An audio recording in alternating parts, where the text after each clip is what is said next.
É entregar os presídios paulistas para quê? E principalmente, para quem? O plano secreto de Tarcísio de Freitas. Não é segredo para ninguém que desde que o carioca bolsonarista Tarcísio de Freitas sentou na cadeira de governador do estado de São Paulo, ele vem demonstrando uma falta de vocação para o trabalho. O tempo todo, sempre que pode, ele dá um jeito de transferir as suas obrigações, terceirizando ou até privatizando o serviço. Como prova tá aí, EMAI, Sabesp, linhas de metrô, linhas de trem, rodovias, escolas, hospitais, centros de pesquisa, tudo o que ele pode, ou ele privatiza ou ele terceiriza. Mas agora estamos chegando numa zona perigosa, porque o Tarcísio de Freitas começou os movimentos para privatizar a Fundação Casa, que responde parte do sistema prisional de São Paulo, no caso dos adolescentes, e os próximos passos, em tese, serão privatizar os presídios estaduais e depois até terceirizar, quem sabe, as polícias. Porque todos os indícios estão claros. No caso da Fundação Casa, ele já até contratou uma empresa de fora, ligada à ONU, para iniciar os projetos para entregar a administração da Fundação Casa, que cuida dos adolescentes infratores, nas mãos de uma terceirizada, numa parceria público-privada. E qual o problema disso?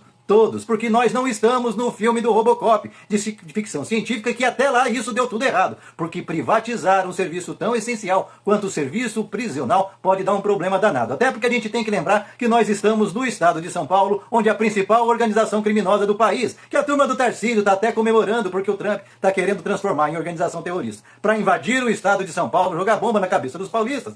Você pensou que isso é uma maravilha? Porque é isso que você está batendo palma quando cai nessa conversa do Tarcísio. Pois é, todo mundo sabe que essa organização criminosa que atua especificamente em São Paulo, a sua matriz, foi flagrada pela Polícia Federal na Operação Carbono Oculto, lavando bilhões e bilhões de reais lá na Faria Lima, coração financeiro do Brasil. Agora eu te pergunto, quem seria o principal interessado em montar uma empresa de fachada para administrar tanto a Fundação Casa e depois os presídios, senão o próprio crime organizado? É entregar literalmente a chave dos presídios na mão do crime, porque quem garante que a empresa que ganhar a licitação, que vai ter interesse nesse tipo de coisa, não vai ser exatamente o crime organizado. E aí o que nós teremos na prática, caso isso se concretize, é o pior dos mundos: o Estado financiando empresas do crime organizado que lá dentro vão criar todo tipo de esquema para que os criminosos faccionados possam entrar e sair das unidades, inclusive começando pela própria Fundação Casa, que nas mãos de uma terceirizada é quem garante que não se torne uma verdadeira escola do crime, montada pelo crime organizado, que pode aproveitar o fato de estar administrando esses espaços que lhe foram terceirizados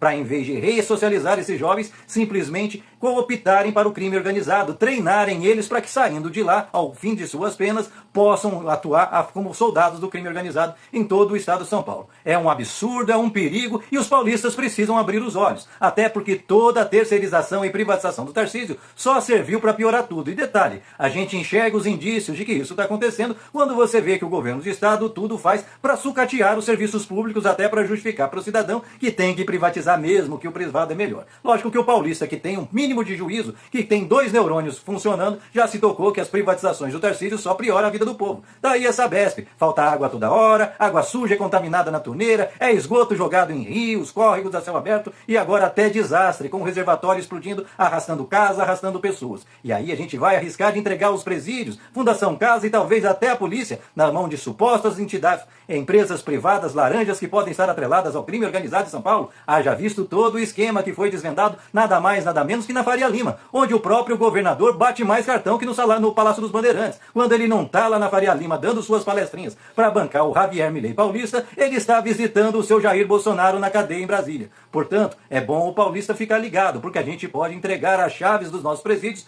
para a gente interessada mesmo em montar exércitos lá dentro, verdadeiros exércitos do crime. Que é isso que pode acontecer. Além do fato que o terceiro passo, não duvide, pode ser privatizar, terceirizar as nossas polícias, porque o processo de sucateamento da polícia já está acontecendo. Tanto que boa parte dos policiais só não saíram em greve porque é proibido, mas muitos têm feito manifestações ostensivas, seja nas redes sociais, seja em suas organizações de classe, porque não tem fundamentos básicos para trabalhar. Nem colete à prova de balas que não esteja vencido, o governo Tarcísio tem oferecido para os policiais, fora os salários defasados, fora um estresse enorme, fora aumento da letalidade tanto dos próprios policiais como de policiais morrendo para tudo quanto é lado no governo Tarcísio, que claramente nada entende de segurança pública, e quando é questionado, pasmem, ainda sai em defesa daquela organização criminosa, dizendo que a ela tudo atribuem. E agora tem esse negócio em São Paulo, tudo que acontece é PCC. Esse negócio em São Paulo, tudo que acontece é PCC. Tadinha da Orcrim, né, Tarcísio? Merece o benefício da dúvida. Mas o que eu, particularmente como paulista, não quero dar o benefício da dúvida é para mais essa privatização com todo o cheiro de responsabilidade que você quer fazer agora. Primeiro da Fundação Casa e depois provavelmente dos presídios. E quem garante que, como cereja do bolo da insegurança em São Paulo, terceirizar até as polícias. Afinal, parece que a sua inspiração é a Detroit distópica do filme do Robocop, que deu tudo errado lá.